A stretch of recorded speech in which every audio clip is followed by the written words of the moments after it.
So, with the recent really volatile market we've seen in the past few days, and a price trend that's looking really strong, and a lot of random knives, Stockholm capsules, stickers, stuff like that, let's take a look back at the Operation Riptide items, how they're performing, and just what's been going on over in that department, because there's some really strange stuff.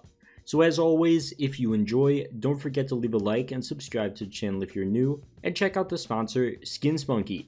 SkinsMonkey is a CSGO trading site where you can find great places to trade your skins at.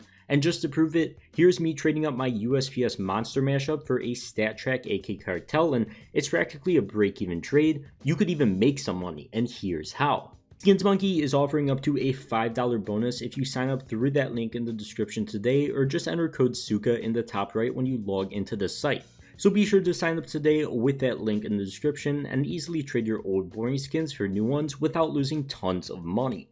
But for now, let's get right into the video. So what originally got me interested in making this video was seeing the price of the M4A4 Coalition of all things. It's doubled in price pretty much completely out of the blue on the Steam market, which is interesting because the Coalition is of course a covert along with the Glock Gamma Doppler, so it doesn't trade up to anything, and it's obviously the lesser used M4 since the M4A1S got buffed. And the funny thing is, even with this crazy price action on the Steam market, it had nowhere near as much of an increase on third-party sites, only from about $80 to $110 on buff, which, don't get me wrong, isn't bad at all, but why is there such a difference in the price on the Steam market versus the price on third-party sites? And the thing is, I think with this crazy price action and a lot of skins and Stockholm capsules especially, that certain prices on the Steam market are increasing to really, I guess, overinflated amounts that don't actually reflect their cash value. For example, the Glock Fade is a skin that I own that's gone from $1,000 to roughly $1,300 on the Steam market since the beginning of the year. The price trend is a bit wacky since there's only a few on the market and many sold for the highest buy order, but either way, there's a very clear uptrend, and you could just tell by how many are listed on the market and the $1,380 price that they're listed at that they've gone up quite a bit. But the thing is, if we go on over to Skinport for example, that trend doesn't show at all. It's just completely flat, no 30% increase at all, really nothing. So why is that? Also, the trend is kind of bad on Skinport as well because not a lot are being sold, and some have better fade values or good stickers or whatever. There's still plenty hovering around that $1,000 range, and there's also one that's $40 under the cheapest buff listing right now. So if you want some free money, I'd recommend buying that. But either way, let's stop getting distracted and carry on with the video. So I think with a lot of new investors now, whether it's in the cases or Stockholm capsules, that we could see the Steam market, especially higher tier items, start to raise in price with people cashing out all their investments for Steam funds and just trying to get one simple item to sell for real money eventually. But seemingly only on the Steam market for the time being, prices are raising. I guess it's because people are just cashing out their investments, whether it's from Stockholm stickers or whatever. That's just my thought. I could be completely wrong, but I really don't know why people would be paying so much for these on the market for so many months in a row with so many people investing now. I think they gotta be correlated in some way, but I mean, it can't be guaranteed.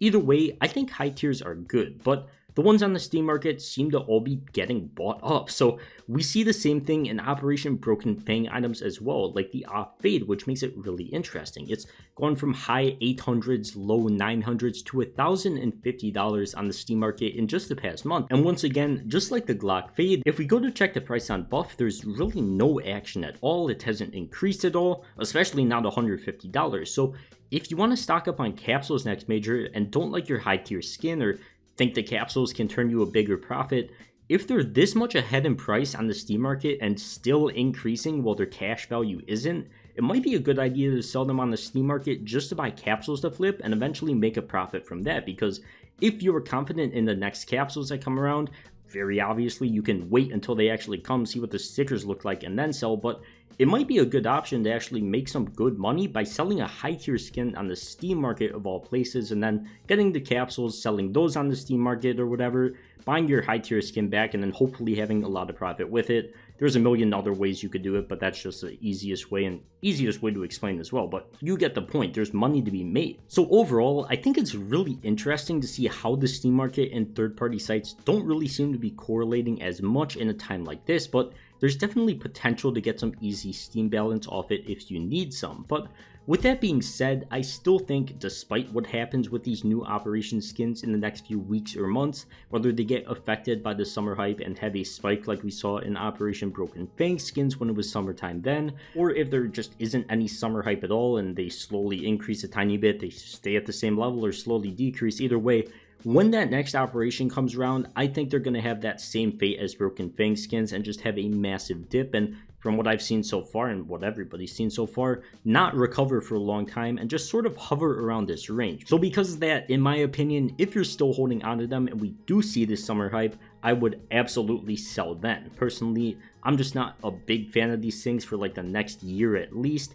Either way, I think they're just too oversupplied and won't be at a higher price, and just based off the past trends and looking at the supply numbers, which you could check on CSGO Float to keep up with that yourselves, there's just a million other skins I own right now, especially for high tier stuff or just operation items. So besides all that, I think that is going to wrap it up for this short video. If you did enjoy, as always, subscribe, like, leave a comment, all that good stuff, and of course check out Skins Monkey as well. But for now, I will see you guys in the next one. Peace.